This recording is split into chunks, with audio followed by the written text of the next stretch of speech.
There's no question that Asia is going to be the center of gravity for the world's economy going forward. The question is how much of that is really driven by China and how much of that is Asia as a whole. Decades of breakneck economic growth have turned China into a geopolitical powerhouse and eroded America's dominant influence throughout East Asia. Faced with this tilting balance of power, leaders in Washington and Beijing appear to abandon efforts at cooperation and opt more for confrontation. Containment of China just is impossible because unlike Soviet Union, China is integrated in the global economy, but China is not a very mature strategic player. China's tone deaf in terms of diplomacy. This is a country that talks about friendship in a country like the Philippines when China claims some parts of our waters. This is a country that tells Taiwan that one China, two systems work just when Hong Kong is essentially on fire, right? Some will say there is no Cold War because no country in Asia will align itself with China. That China doesn't have and cannot do that soft power that the United States does so well. I don't think money buys allies, and China doesn't inspire the Asian world, even if the Asian world would take Chinese money. Tôi muốn nói một cái điều rằng là hiện nay là cái thế giới, cái cân bằng lực lượng nó đang thay đổi rất là mạnh. Và tôi đoán rằng là khoảng 20-30 năm nữa đó, là khu vực châu Á sẽ trở lại cái ngôi vị là sản xuất GDP nhiều nhất thế giới. Chứ không thể tránh khỏi. Nếu mà Mỹ từ bỏ mà không giữ được cái này thì chắc là sẽ mất hết cái ngôi vị hiện tại. Bởi vì là cái di chuyển sức mạnh kinh tế sang châu Á nó đang diễn ra rất nhanh và không thể tránh khỏi. As the U.S. and China collide, smaller nations find themselves forced to straddle growing regional fault lines. What's at stake in the U.S. China contest for influence in East Asia? We traveled to the Philippines and Vietnam to find out.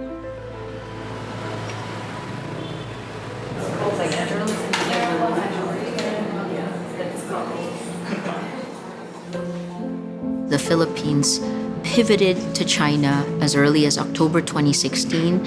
That led to a Chinese influx of both private and public money. The Philippines, a longtime U.S. ally, is increasingly turning toward China under the lure of foreign investment, and steered by the populist anti-Western president Rodrigo Duterte. President Duterte looked at Chinese money as good for the Philippines, and at the beginning it actually was because American investments did not go away, and Chinese investors came in. And this was supposed to be the foundation of the government's flagship Build, Build, Build program, right? 3.5 years later, Build, Build, Build still needs to get built. Show me a single major Chinese infrastructure project in the implementation phase. It's one thing to bring online casinos and sweatshops and questionable businesses. It's another thing for multinational companies to create a robust middle class in Philippines, Malaysia, and other countries. This whole decline of America narrative has to be really deconstructed. If you look at the overall net stock of investments of America here in the ASEAN region, it's far larger than that of China. And American multinational companies provide among the best quality jobs here in ways that none of the Chinese companies are doing. And yet the Chinese make all this huge announcement of billions of dollars of investment here in the Philippines. So the first problem for America is that America, ironically, is not a good capitalist. It's not a good salesman. It doesn't actually promote what it has already achieved in this part of the world.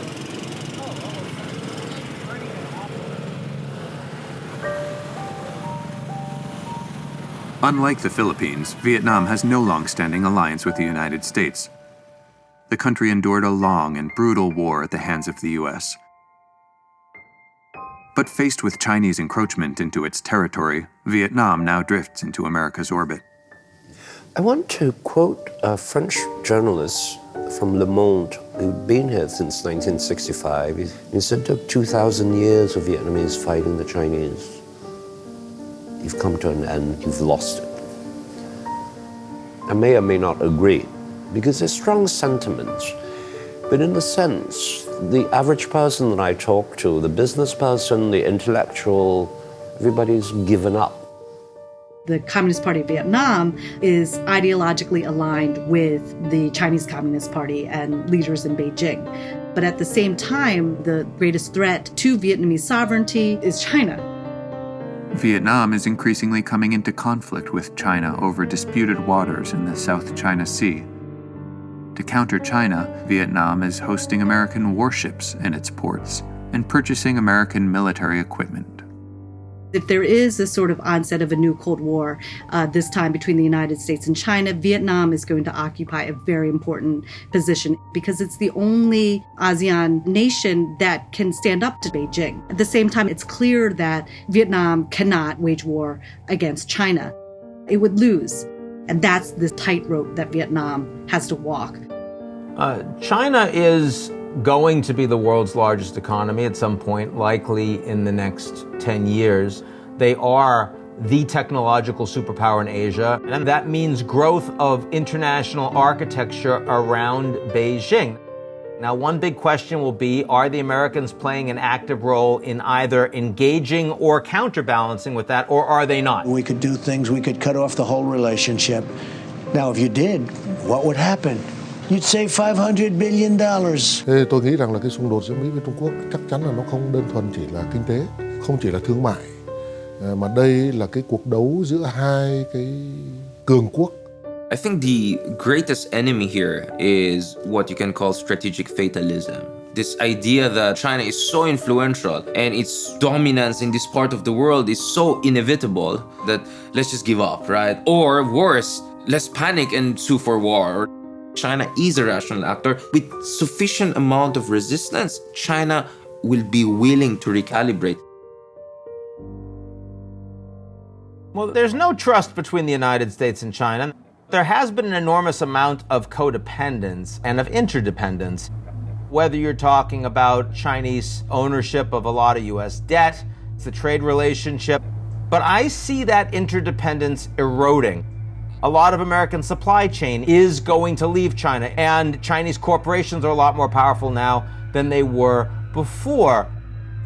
Now, all of that implies that the level of mutuality of the U.S.-China relationship is tilting towards more zero-sumness. It makes a Cold War between the two countries more likely and more dangerous.